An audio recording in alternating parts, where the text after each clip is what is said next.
हम कथा तो सुना रहे पर अपनी बीती बता रहे। हमने अपनी माता जी से सीखा।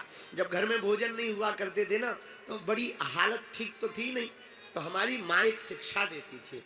अभी भी कई बार वो बात बोलती हैं। माँ कहती थी, बेटा तुम घर से बाहर निकलना तो मुस्कुरा कर निकलना,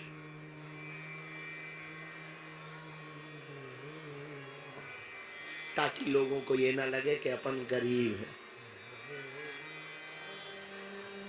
बहुत से लोग अभी हमको मिलने लगते हैं। जब अभी हम मुंबई गए थे, एक सज्जन ने हमसे पूछा, आप हंसते रहते हो, क्या बात है?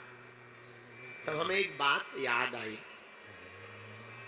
आपका महंगा मकान बनाने वाला अक्सर बिना छत के सोता है, दुनिया को खिलाने वाला अक्सर भूखा सोता है। ये जिंदगी भी बड़ी अजीब और गरीब है यारो।